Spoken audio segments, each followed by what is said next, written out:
नमस्कार, सत श्री अकाल दोस्तों। मैं रोहित गुप्ता, मेरे यूट्यूब चैनल रोहित क्लासेस में आपका तहे दिल से स्वागत है। दोस्तों, हम यहाँ आर्य कंपटीशन टाइम्स की पुस्तक भारतीय इतिहास पढ़ रहे थे, जो UGC net paper second history के रिवीजन के लिए एक अति महत्वपूर्ण बुक है दोस्तों, जिसका आज जो है हम चैप्टर नंबर 13 गुप्त साम्राज्य स्टार्ट कर रहे हैं। ठीक है, तो वीडियो को स्टार्ट करने से पहले आप सभी लोगों से अनुरोध है कि आप सभी लोग, जिन लोगों को लगता है कि मेरी वॉइस बहुत स्लो आ रही है, तो वो यूट्यूब के सेटिंग में जाके प्ले बैक स्पीड बटन को 1.5x से 2.0x के बीच में जैसा आपको सुटेबल लगे वैसा कर लें। ओके, और प्लीज़ वीडियो को लाइक कर दीजिएगा दोस्तों। और अब तक जिन्होंने मेरे चैनल को सब्सक्राइब नहीं किया है, तो प्लीज़ आप लोग सब्सक्राइब कर लीजिए और बेल आइकन को प्रेस कर दीजिए, ताकि आने वाली वीडियोस आपको सही टाइम पे मिल सके। ओके दोस्तों, तो प्लीज़ शेयर करना कोई नहीं भूलेगा। ओके, चलिए वीडियो स्टार्ट करते हैं। गुप्त एम्पायर या गुप्त साम्राज्य, ठीक है, इसे पढ़ते हैं। गुप्त एम्पायर पढ़ेंगे, ठीक। चलिए, गुप्त साम्राज्य पहला पॉइंट है, मौर्य साम्राज्य के पतन के बाद भारत की राजनीतिक एकता समाप्त हो गई।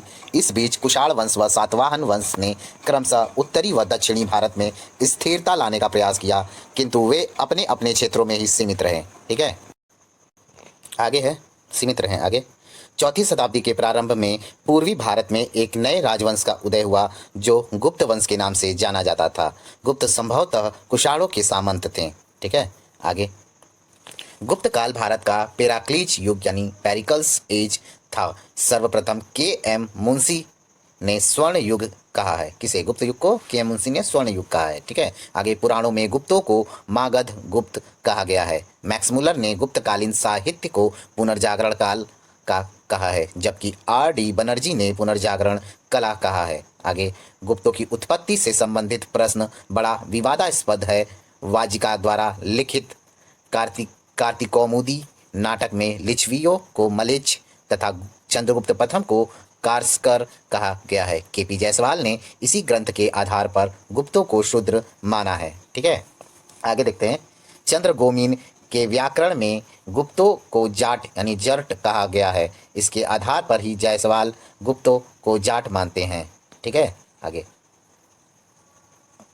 गुप्तों की उत्पत्ति के बारे में विभिन्न विद्वानों के मत निम्न है। पहला दोस्तों, के.पी. जायसवाल इन्हें शूद्र मानते हैं।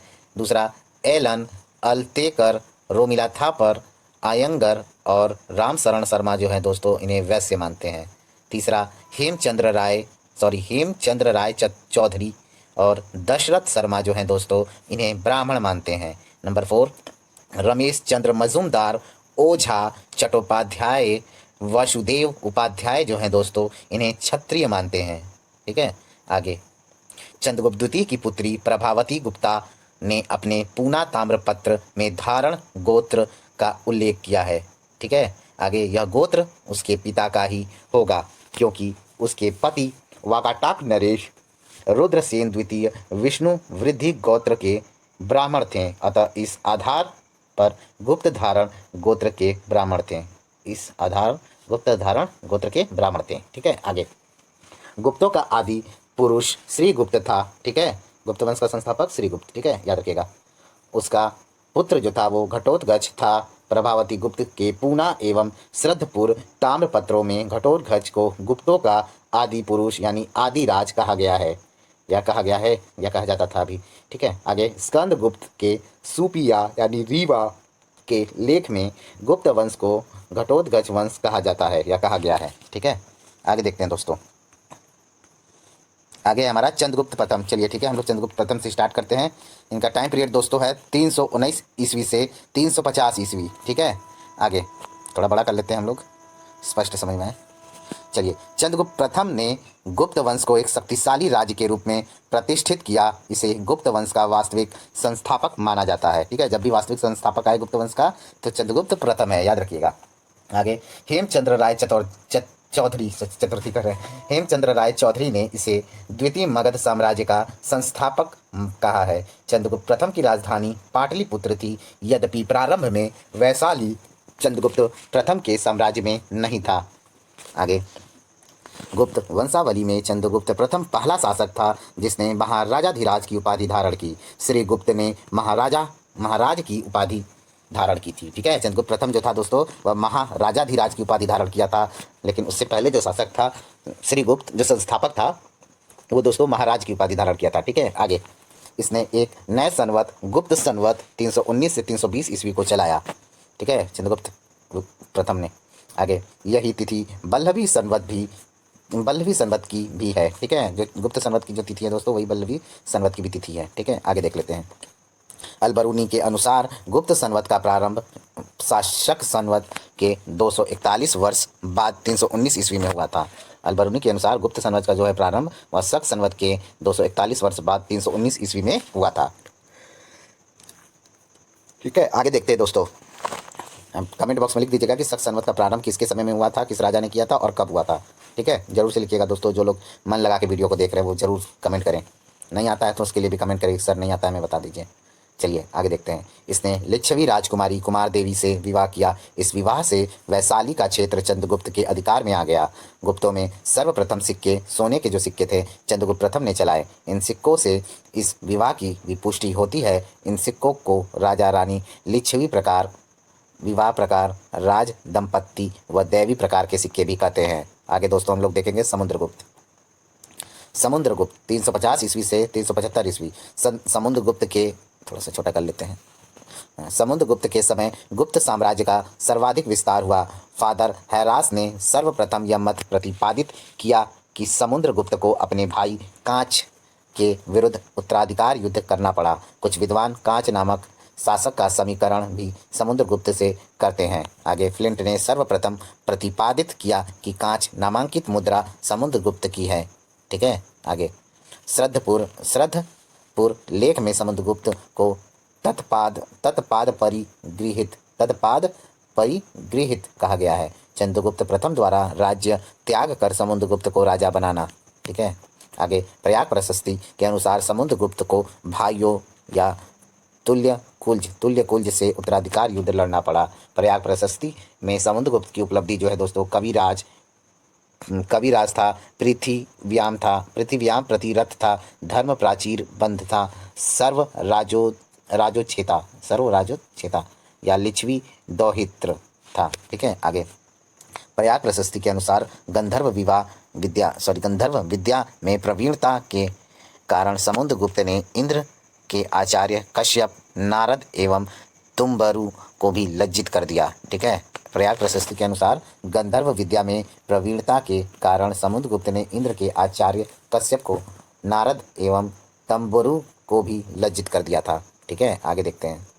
समुद्रगुप्त प्रसन्न होने पर कुबेर तथा रुष्ट होने पर यमराज के समान था। यह जानकारी एरण लेख में मिलती है। एरण लेख में समुद्रगुप्त की रानी का नाम जो है दोस्तों वो दत्त देवी बताया गया है। एरण समुद्रगुप्त का भोग नगर था।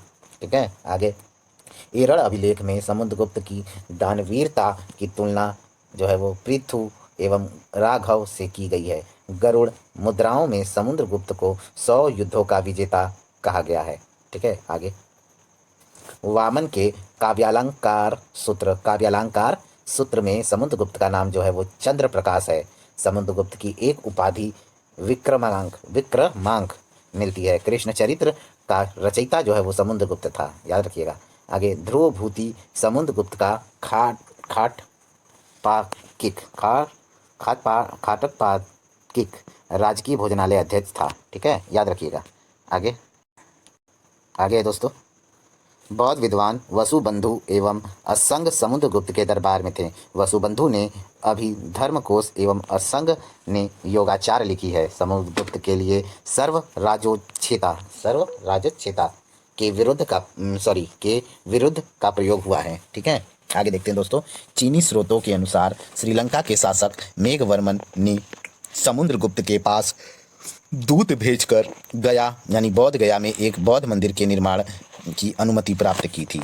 आगे, विसेंट स्मिथ ने समुद्रगुप्त को भारत का नेपोलियन कहा है। मोस्ट इंपॉर्टेंट पॉइंट है दोस्तों, बहुत सारी ऐसी एग्जाम है जिसमें हूबहू यही क्वेश्चन पूछ लेता है कि किसने समुद्रगुप्त को भारत का नेपोलियन कहा है या भारत का नेपोलियन किसे कहा जाता है। इस प्रकार से दोस्तों क्वेश्चन आता है, बहुत तेजी से ट्रेंड में रहता है क्वेश्चन। ठीक है, आगे, तो समुद्रगुप्त को कहते हैं भारत का नेपोलियन। आगे, समुद्रगुप्त ने कविराज की उपाधि धारण की तथा उसे पराक्रमांक भी कहा गया है। आगे, उसके कुछ सिक्कों पर उसे वीणा बजाते हुए दिखाया गया है। आगे, समुद्रगुप्त के गया और नालंदा ताम्रपत्र लेख में उसे परम भागवत कहा गया है, किंतु फ्लिंट एवं डीसी सरकार ने इन ताम्रपत्रों को प्रमाणित नहीं माना है। आगे, समुद्रगुप्त की दिग्विजय। आइए उसकी विजयों पर प्रकाश डालते हैं दोस्तों। इसकी विजयों का उल्लेख जो है हरिसेन की प्रयाग प्रशस्ति में मिलता है। पहला नंबर दोस्तों, आर्यवर्त का प्रथम युद्ध, इसका समुद्रगुप्त के द्वारा आर्यवर्त का प्रथम युद्ध। ठीक है, चलिए देखते हैं। समुद्रगुप्त ने आर्यवर्त के प्रथम युद्ध में अच्युत नागसेन व गणपति नाग का उन्मूलन कर दिया एवं कोतकुल में उत्पन्न नरेश को बंदी बना लिया तथा पुष्प नामक नगर में आमोद प्रमोद किया, जिनका उल्लेख प्रयाग प्रशस्ति की 13वीं एवं 14वीं पंक्ति 7वां श्लोक में है। ठीक है, याद रखिएगा। आगे, समुद्रगुप्त द्वारा आर्यावर्त के प्रथम युद्ध में पराजित राजाओं के नाम कौन कौन से राजा थे, उनके नाम देखते हैं। आइए, ठीक है। हाँ, तो यही था। नंबर 1 है दोस्तों Achyut, number 2 Nagasena, number 3 Kotakulaja, number 4 दोस्तों नंबर संभवतः गणपति नाग थे। ठीक है, याद रखिएगा। आगे है प्रयाग प्रशस्ति के 7वें श्लोक में समुद्रगुप्त की सामरिक विजय एवं नागों के विरुद्ध लड़े युद्ध का वर्णन है। ठीक है, आगे देख लेते हैं हम लोगों का नेक्स्ट पेज, इसी का हाफ पेज है, उल्लेख है। आगे नंबर 2 दक्षिणापथ का युद्ध। ठीक है, आर्यवर्त के युद्ध के बाद दक्षिणापथ का युद्ध। दक्षिणापथ के युद्ध में समुद्रगुप्त ने 12 राजाओं को पराजित किया। प्रयाग प्रशस्ति की 19वीं व 20वीं पंक्ति में दक्षिणापथ के 12 राजाओं व राज्यों का उल्लेख मिलता है। ठीक है, आगे देखते हैं। समुद्रगुप्त द्वारा विजित दक्षिण के 12 राज्य व उनके राजा। ठीक है, 12 राज्य हैं दोस्तों, और उनके राजा कौन थे ये देखते हैं। ठीक है, किनको हराया और कौन राजा थे। पहला दोस्तों कौशल जो राजा था दोस्तों उस समय का, उसके जो राजा थे कौशल का महेंद्र राजा था। नंबर 2 महाकालांतार का व्याघ्र राज्य था, वो था। नंबर 3 कौराल का राजा जो था वह मंटराज था। नंबर 4 पिष्टपुर का महेंद्रगिरी राजा था। नंबर 5 कोट्टूर का स्वामी दत्त था दोस्तों। नंबर 6 एरंडपल का दमन जो है था। ठीक है, एरंडपल का दमन था। आगे दोस्तों नंबर 7 कांची का जो था दोस्तों वो विष्णुगुप्त था। 8वां अवमुक्त का नीलराज जो था। ठीक है, अवमुक्त का नीलराज था। आगे नंबर 9 वेगी का दोस्तों हस्तिवर्मा था। और पालक का जो दोस्तों था वह उग्रसेन था। ठीक है, याद रखिएगा। नंबर 11 दोस्तों देवराष्ट्र राज्य का जो राजा था वह कुबेर था। और 12वां कुस्थलपुर का जो राजा था वो धनंजय था। ठीक है, याद रहेगा। आगे बढ़ते हैं। आगे है दोस्तों, इन राज्यों के प्रति समुद्रगुप्त ने ग्रहण मोक्षानुग्रह की नीति अपनाई। इस नीति के तहत इन राज्यों को जीत कर वापस लौटा दिया व उसने भेंट उपहार आदि प्राप्त किए। कालिदास ने रघुवंश नाटक में इस तरह की विजय को धर्म विजय कहा है एवं राय चौधरी ने भी दक्षिण विजय को धर्म विजय कहा है दोस्तों। आगे कांची का विष्णुगुप्त दक्षिण अभियान का दक्षिणतम अंतिम शासक था। ठीक है, आगे है हमारा तीसरा पॉइंट दोस्तों आर्यवर्त का द्वितीय युद्ध। पहला युद्ध हो गया था, अब द्वितीय युद्ध देखते हैं। आर्यवर्त के द्वितीय युद्ध में समुद्रगुप्त ने 9 राजाओं को पराजित किया। प्रयाग प्रशस्ति की 21वीं पंक्ति में इन 9 राजाओं का उल्लेख हुआ है दोस्तों। एक बात आगे 9 राजाओं का उल्लेख करने से पहले एक बात आप लोगों को बता दूं कि मैंने एक बार पढ़ा था, ठीक है, कि समुद्रगुप्त का जो घोड़ा था वो 3 समुद्र का पानी पीता था दोस्तों। ठीक है, मैंने सुना था, हालांकि वो जाकर थोड़ी ना पिएगा, मतलब उसका साम्राज्य वहां तक विस्तृत था। ये कहावत है कि समुद्रगुप्त का जो घोड़ा था दोस्तों वह 3 समुद्र का पानी पीता है। ठीक है, चलिए आगे देखते हैं। समुद्रगुप्त द्वारा आर्यवर्त के द्वितीय युद्ध में पराजित राजा कौन कौन थे ये देख लेते हैं। पहला है रुद्रदेव, दूसरा मत्तिल, नंबर 3 दोस्तों Nagadatta, number 4 Chandravarma, number 5 Ganapati Naga, number 6 Nagasena, number 7 Achyut, number 8 Nandi और नंबर 9 दोस्तों बलवर्मा था। ठीक है, आगे देखते हैं। इन राजाओं के प्रति समुद्रगुप्त ने प्रसभोद्धरण की नीति अपनाई। इस नीति का अर्थ है जड़ मूल से उखाड़ फेंकना। आगे आर्यवर्त के दूसरे अभियान के बाद एरण विजय की जो उत्तर भारत की अंतिम विजय थी। ठीक है, आर्यवर्त के दूसरे अभियान के बाद एरण विजय की जो उत्तर भारत की अंतिम विजय थी। ठीक है, आगे नंबर 4 दोस्तों आठविक राज्यों की विजय। ठीक है, आठविक राज्यों का विजय देख लेते हैं। प्रयाग प्रशस्ति की 21वीं पंक्ति में आठविक राज्यों की विजय का उल्लेख है। ठीक है, आगे आठविक राज्य उत्तर प्रदेश के गाजीपुर से जबलपुर मध्य प्रदेश तक फैले 18 राज्य थे। इनके प्रति परिचार की कृत नीति यानी दास बनाने की नीति अपनाई। आगे सीमावर्ती राज्य का विजय। ठीक है, आइए इसको देख लेते हैं। उत्तर पश्चिम एवं उत्तर पूर्व के सीमावर्ती राज्यों एवं गणतंत्रीय राज्यों, जिसे हम प्रयाग प्रशस्ति की 12वीं पंक्ति में दिया गया है, ने सर्व कर दान आज्ञाकरण सर्व कर दान आज्ञाकरण। ठीक है, आगे देखते हैं।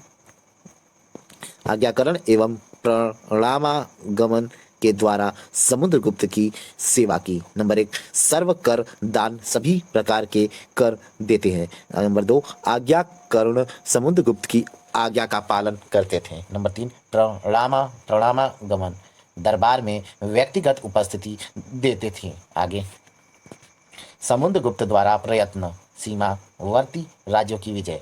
उत्तरी पूर्वी सीमा पर स्थित ये 5 राजतंत्रात्मक राज्य थे। पहला एक तरफ राजा है, दूसरी तरफ वर्तमान साम्य क्या क्या है वो देखते हैं। ठीक है, पहला है राजा नहीं था दोस्तों, राज्य था, क्षमा करिएगा। ठीक है, राज्य था एक तरफ, दूसरी तरफ वर्तमान साम्य था। ठीक है, चलिए आगे बढ़ते हैं। समतट पूर्वी बंगाल यानी बांग्लादेश का समुद्र तटवर्ती प्रदेश को समतट कहते हैं। ठीक है, कहते थे मतलब। आगे नंबर 2 में है दोस्तों डवाक, जो कि असम स्थित ढबोक स्थान या ढाका या चटगांव। ठीक है, आगे देखते हैं कामरूप, असम में है। कामरूप जो है दोस्तों असम में है। ठीक है, वर्तमान समय असम। आगे कर्तरीपुर या हाँ कर्तरीपुर जो है दोस्तों वह कुमायूं, गढ़वाल और रुहेलखंड के क्षेत्र है। आगे दोस्तों नेपाल आधुनिक इंग्लैंड राज्य है। ठीक है, नेपाल जो है दोस्तों आधुनिक इंग्लैंड राज्य बोल रहे हैं क्या, क्षमा करिएगा अगर कोई भी गलती वगैरह हुआ है दोस्त। नेपाल जो है दोस्तों वह आधुनिक नेपाल राज्य है। ठीक है, आगे जो मैंने बोला होगा गलत अगर बोला है दोस्तों तो आपको डेफिनेटली पता ही है गलती है। ठीक है, चलिए कोई नहीं, कोशिश करते हैं दोस्तों की गलतियां कम हो। समुद्रगुप्त की पश्चिमी व उत्तरी पश्चिमी सीमा पर स्थित 9 गढ़ राज्य। पहला दोस्तों मालवा कह रहे हैं मालव, पहला है दोस्तों मालव, दूसरा है आर्जुनायन, तीसरा है यौधेय, चौथा है दोस्तों मद्रक। बहुत गलती आज हो रही है, क्षमा करिएगा। नंबर 5 है दोस्तों वो आभीर है। नंबर 6 प्रार्जुन है। नंबर 7 सनकानिक है और नंबर 8 काक है। नंबर 9 दोस्तों खारपरिक है। ठीक है, संभवतः इन गणराज्यों में स्वेच्छा से समुद्रगुप्त की अधीनता स्वीकार की तथा इसके प्रति भी प्रयत्न राज्यों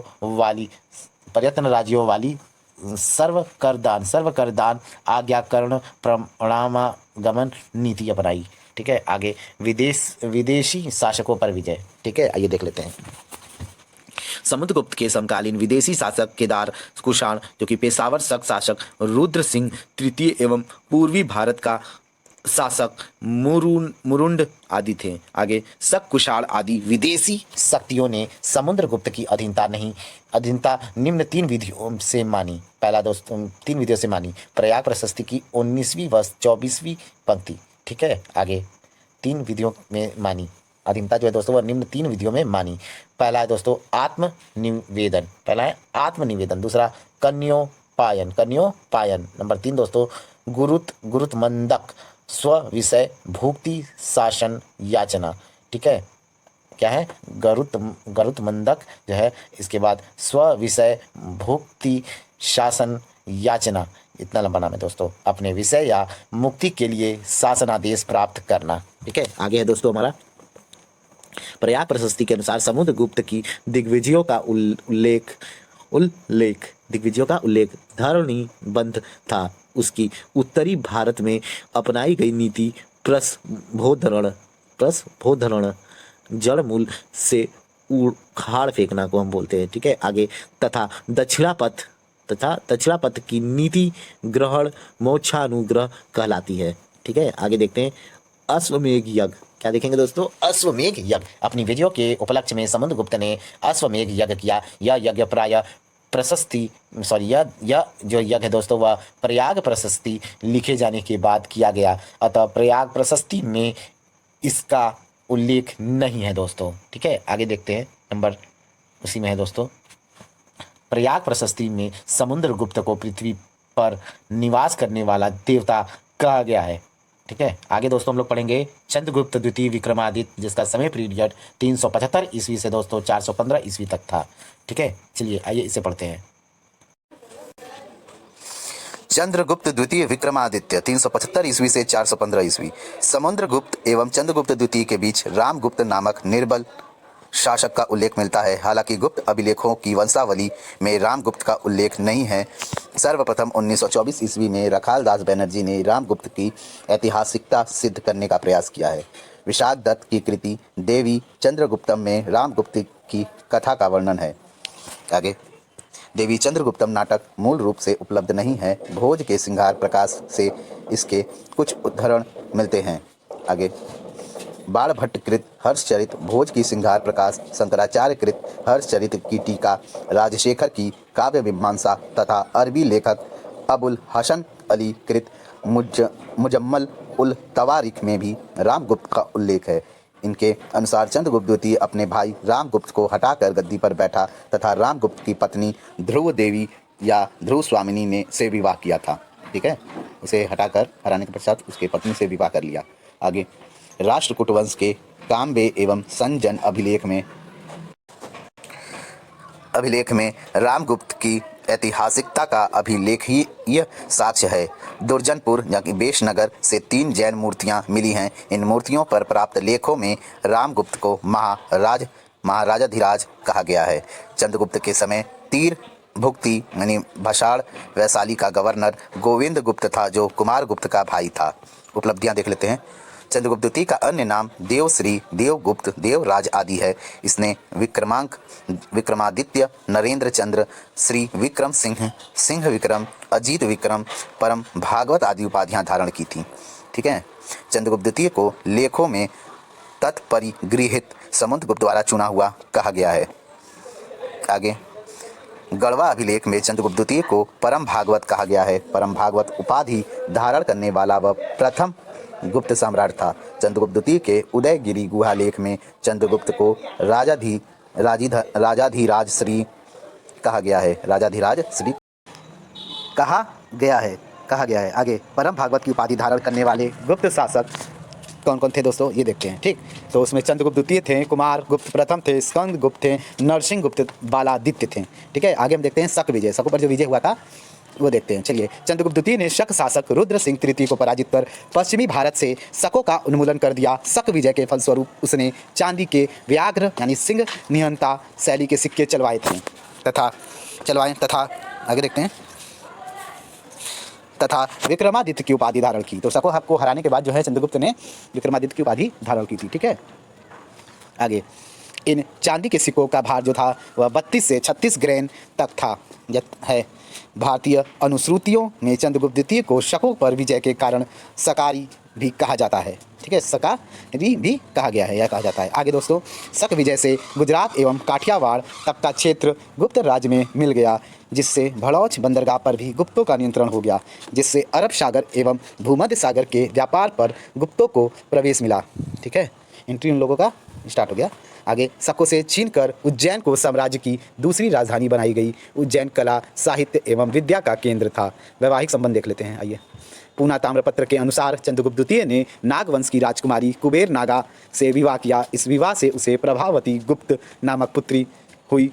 उसने अपनी पुत्री प्रभावती गुप्ता का विवाह वाकाटक नरेश रुद्रसेन द्वितीय से किया। इस वैवाहिक संबंध से गुप्त वाकाटक गठबंधन ने पश्चिमी भारत में शकों को उखाड़ फेंका। आगे है हमारा तालगुंडा लेख में वर्णित है कि कुंतल राज्य कर्नाटक जो था, कुंतल राज्य के कदम्ब वंश के शासक काकुथ वर्मन की पुत्री का विवाह जो है चंद्रगुप्त के पुत्र कुमार गुप्त प्रथम से हुआ था। भोज एवं क्षेमेंद्र के अनुसार कालिदास को यहाँ दूत बनाकर भेजा था। कालिदास ने कुंतलेश्वर दोत्य की रचना यहाँ की थी। मुद्रा देख लेते हैं। गुप्त शासकों में सर्वप्रथम चांदी के सिक्के चलाने का श्रेय क्या था? चांदी के सिक्के चलाने का श्रेय चंद्रगुप्त द्वितीय को है। यद्यपि हाल ही में चंद्रगुप्त प्रथम का भी एक चांदी का सिक्का मिला है। चंद्रगुप्त ने 8 प्रकार की मुद्रा चलाई। धनुर्धारी, सिंह निहंता, अश्वारोही, छत्रधारी, पर्यक स्थित, राजा रानी, ध्वजधारी, चक्र विक्रम, पर्यक प्रकार की। ठीक है, इस टाइप की जो सिक्के इन्होंने चलाए थे। चक्र विक्रम मुद्रा पर भगवान विष्णु को राजा को 3 गोल वस्तुएं देते हुए दिखाया गया है। चक्रधारी विष्णु की आकृति चंद्रगुप्त द्वितीय के सिक्कों पर है। प्रमुख अभिलेख देख लेते हैं। चंद्रगुप्त विक्रमादित्य के मुख्य अभिलेख उदयगिरी गुहा लेख, गढ़वा अभिलेख, सांची अभिलेख व मथुरा शिलालेख हैं। प्रथम उदयगिरी गुहा लेख, इसके बारे में जानते हैं थोड़ा। इसमें चंद्रगुप्त को राजाधिराज श्री कहा गया है। इसका निर्माण जो है संधि विग्रहिक वीरसेन ने करवाया एवं शिव शंभु शिवलिंग स्थापित कराया। द्वितीय उदयगिरी गुहा लेख चंद्रगुप्त के सामंत एवं मालवा के, आगे देख लेते हैं नेक्स्ट पेज, मालवा के गवर्नर सनकानिक महाराज का लेख है। विष्णु की चतुर्भुज, जो 4 हाथों वाले हैं विष्णु जी, उनकी प्रतिमा जो है उसी की चर्चा हो रही है। विष्णु की चतुर्भुज प्रतिमा एवं 12 अवतार की मूर्ति है। सांची लेख, आइए देखते हैं सांची लेख। सेनापति आम्र कारदव का है, जो बौद्ध था। इसने सांची बौद्ध विहार को दान दिया। इसमें पंच मंडली का उल्लेख है। मथुरा लेख चंद्रगुप्त के शासन के 5वें वर्ष का प्रथम लेख है। आगे चंद्रगुप्त द्वितीय के मथुरा लेख में पाशुपत शैव उदिताचार्य का उल्लेख है, जिसने कपिलेश्वर एवं उम्मीतेश्वर शिवलिंग स्थापित करवाए। चंद्रगुप्त द्वितीय के मथुरा लेख में सर्वप्रथम गुप्त संवत का उपयोग हुआ है। यह चंद्रगुप्त द्वितीय के शासन का प्रथम लेख गुप्त संवत 61 ईस्वी से 380 ईस्वी तक का है। मेहरौली लो स्तंभ लेख देखते हैं। संस्कृत भाषा में है यह मेहरौली स्तंभ लेख। यहाँ हमें लगता है दोस्तों गुप्त संवत 361 होना चाहिए था। चलिए आगे देखते हैं, एक बार आप लोग भी देख लीजिएगा, और जिन लोगों को लगेगा तो कमेंट बॉक्स में ज़रूर लिखिएगा। गुप्त संवत का टाइम पीरियड 361 ईस्वी से 360 ईस्वी 380। चलिए आगे देखते हैं।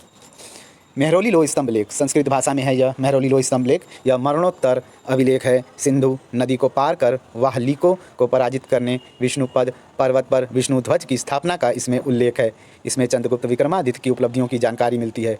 कर्मदंडा अभिलेख, इसमें चंद्रगुप्त द्वितीय के मंत्री शिखर स्वामी का नाम मिलता है, जो शैव मत का अनुयायी था। नवरत्न देख लेते हैं। देखिए दोस्तों, मध्यकालीन में जो नवरत्न थे वो अकबर के दरबार में थे, और चंद्रगुप्त विक्रमादित्य गुप्त काल में भी नवरत्न थे। ठीक है, आइए देखते हैं इनके नवरत्न में कौन कौन थे। चंद्रगुप्त द्वितीय के दरबार में 9 विद्वानों की एक मंडली निवास करती थी, जिसे नवरत्न कहा जाता था। नवरत्न में दोस्तों कालिदास, वेताल भट्ट जो जादूगर थे, घटक पर, ठीक है, घट कर पर भी बोल सकते हैं, कूटनीतिज्ञ थे, शंकु जो थे वो वस्तुकार थे, छपड़क जो थे दोस्तों वो फलित ज्योतिष थे, वर रुचि जो थे व्याकरण करता थे, अमर सिंह जो थे दोस्तों कोषकार थे, धन्वंतरी जो थे जानते हैं प्रसिद्ध चिकित्सक धन्वंतरी, और चरक का भी नाम आता है।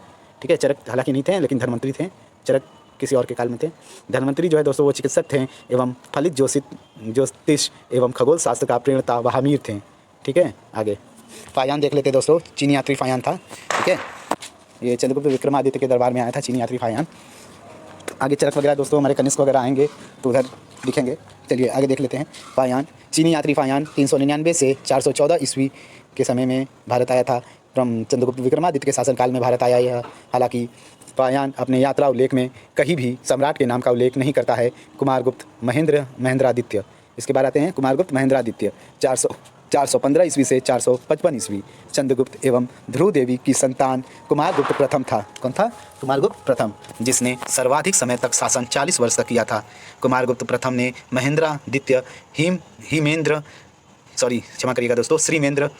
अश्वमहेंद्र आदि उपाधियां धारण किया था। एक बार फिर से पढ़ लेते हैं इसे। कुमारगुप्त प्रथम ने महेंद्रादित्य, श्री महेंद्र, अश्वमहेंद्र आदि उपाधियां धारण किया था। गढ़वा लेख इलाहाबाद में कुमारगुप्त प्रथम को परम भागवत कहा गया है। कुमारगुप्त प्रथम ने अनंत देवी से विवाह किया। कुमारगुप्त प्रथम के शासन की प्रथम तिथि 415 ईस्वी उसके बिलशड अभिलेख एटा जिला उत्तर प्रदेश से ज्ञात होती है, तथा बिलशड अभिलेख से ही कुमारगुप्त प्रथम तक गुप्तों की वंशावली ज्ञात होती है। आगे गुप्त शासकों में सर्वाधिक 18 अभिलेख एवं सर्वाधिक 14 प्रकार के सिक्के कुमारगुप्त प्रथम के मिले हैं। ठीक है, याद रखिएगा ये पॉइंट। आगे देखते हैं मंदसौर प्रशस्ति। ठीक है, मंदसौर प्रशस्ति को देखते हैं। चलिए, वत्स भट्टी द्वारा लिखित मंदसौर प्रशस्ति से 473 ईस्वी में था। मंदसौर प्रशस्ति कुमारगुप्त प्रथम के शासन की जानकारी मिलती है, यद्यपि यह अभिलेख कुमारगुप्त द्वितीय के समय का है। एक अन्य मंदसौर प्रशस्ति या 10 पूर्व प्रशस्ति मालव नरेश यशोवर्मन की भी है, जिसका लेखक जो है वासुल था। मंदसौर प्रशस्ति के अनुसार मंदसौर मालवा का राज्यपाल बंधु वर्मा था। इसमें बंधु वर्मा द्वारा सूर्य मंदिर के निर्माण का भी उल्लेख है। मंदसौर का अन्य नाम दोस्तों दसपुर भी था। मंदसौर अभिलेख में सुमेरु पर्वत एवं कैलाश पर्वत का उल्लेख है। कुमारगुप्त प्रथम के मंदसौर लेख में गुप्त संवत की जगह विक्रम संवत के में तिथि है। ठीक है, जरा आप लोग कमेंट बॉक्स में दोस्तों ये बताइएगा कि कौन से देश का कैलेंडर जो है वो आज भी विक्रम संवत के अनुसार चलता है।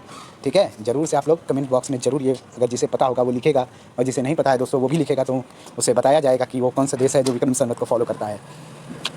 इंडिया में अगर आप लोग रहते हैं तो दोस्तों आप लोगों को पता भी होना चाहिए कि विक्रम संवत इंडिया के कौन से पड़ोसी राज्य में चलता है। मैंने इतना हिंट दे दिया है, आप लोग जरूर कमेंट करिएगा।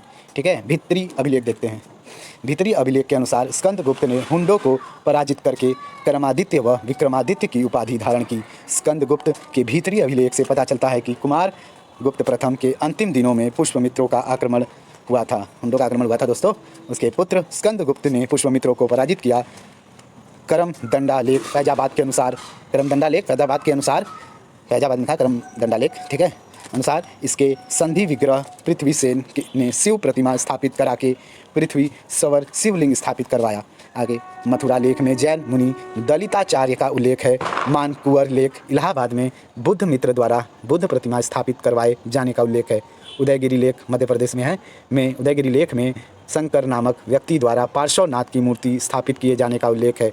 सांची लेख में हरि स्वामिनी द्वारा सांची संघ को दान दिए जाने का उल्लेख है।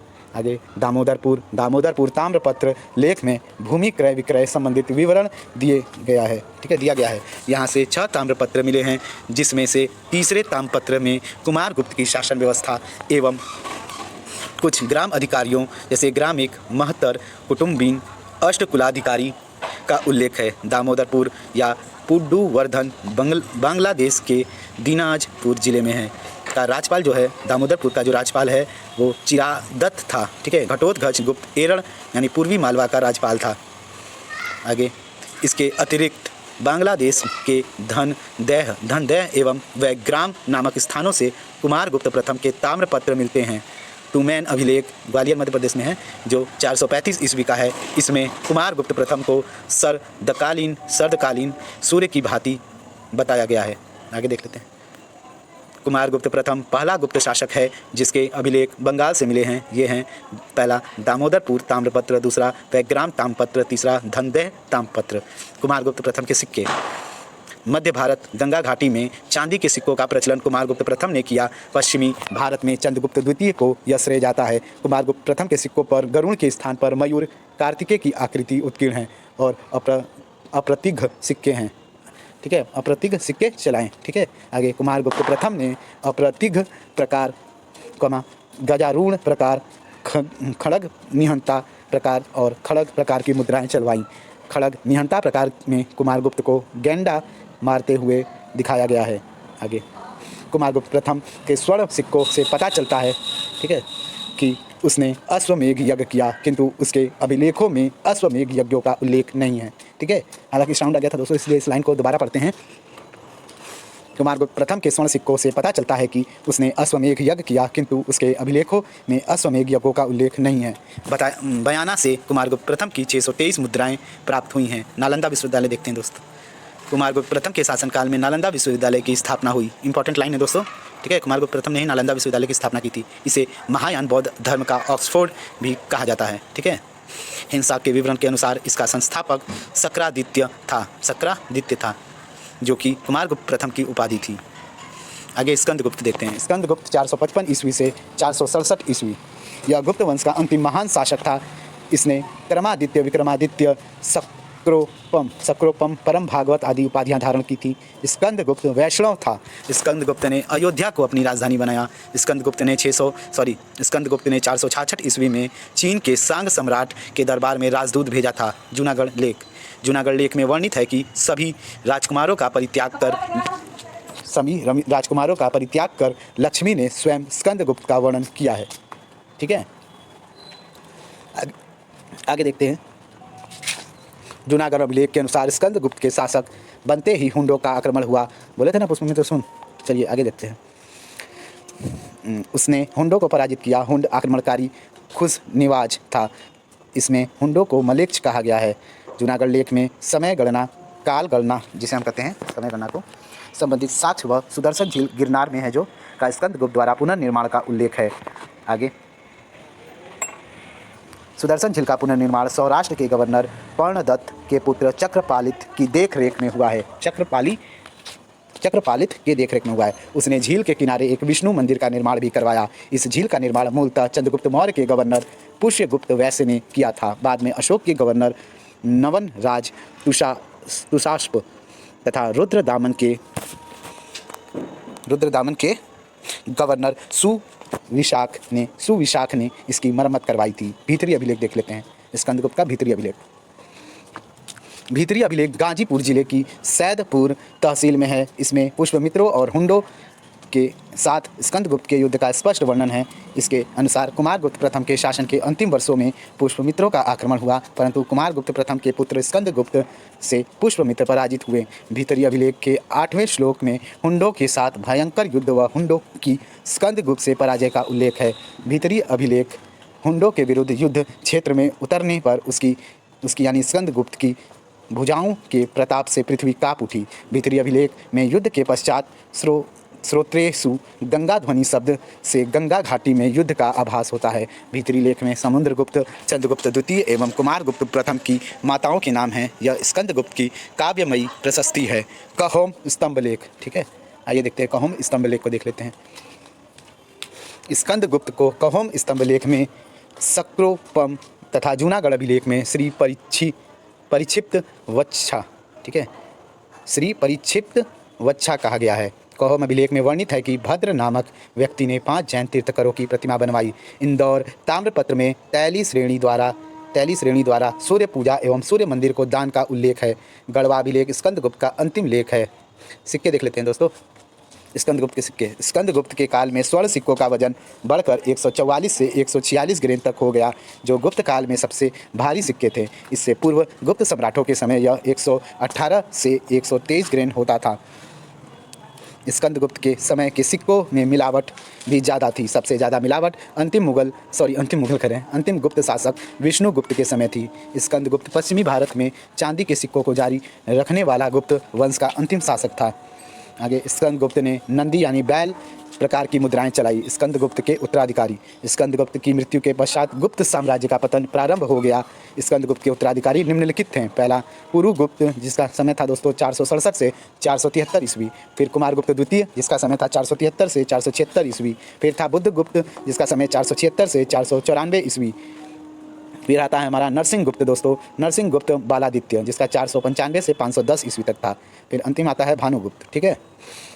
आगे देखते हैं। बौद्ध धर्म अपनाने वाला प्रथम गुप्त शासक पुरुगुप्त था, जो सर्वाधिक आयु में वृद्धावस्था में शासक बना था। आगे देख लेते हैं।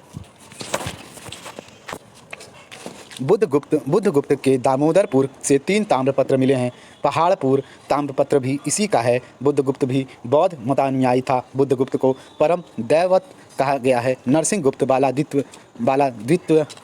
बालादित्य ने परम भागवत की उपाधि धारण की, लेकिन वह बौद्ध मतानुयायी था। हिंसा के अनुसार नरसिंहगुप्त बालादित्य ने हुंड नरेश मिहिर कुल को पराजित कर बंदी बना लिया, परंतु बालादित्य ने अपनी माता के कहने पर उसे मुक्त कर दिया। नरसिंहगुप्त बालादित्य के समय गुप्त साम्राज्य 3 भागों में बट गया। मगध क्षेत्र में नरसिंहगुप्त शासक था। मालवा में भानुगुप्त तथा बंगाल में वैन्यगुप्त ने स्वतंत्र शासन स्थापित किया। नरसिंहगुप्त के बाद उसका पुत्र कुमारगुप्त तृतीय शासक बना। कुमारगुप्त तृतीय गुप्त वंश का अंतिम महान शासक था, जबकि विष्णुगुप्त जो है 550 ईस्वी में अंतिम गुप्त शासक था, ठीक है। आगे इसने चंद्रादित्य की उपाधि धारण की थी। एरड़ अभिलेख 510 ईस्वी में यह सती प्रथा का प्रथम अभिलेखीय उल्लेख है। भानुगुप्त के मित्र गोपराज की मृत्यु हुई एवं उसकी पत्नी सती हो गई। राय चौधरी ने इस युद्ध को स्वतंत्रता संग्राम की संज्ञा दी है, ठीक है। इस प्रकार से दोस्तों यह वीडियो यहीं समाप्त होता है। अगला वीडियो गुप्त प्रशासन से स्टार्ट करेंगे, ठीक है। Thank you for watching. मिलते हैं नेक्स्ट वीडियो में। प्लीज़ वीडियो को लाइक कर दीजिएगा। चैनल को अब तक जिन्होंने सब्सक्राइब नहीं किया है वो प्लीज़ सब्सक्राइब कर दीजिए और शेयर करना दोस्तों कोई नहीं भूलेगा। ओके, मिलते हैं नेक्स्ट वीडियो में। Bye bye, take care, good day.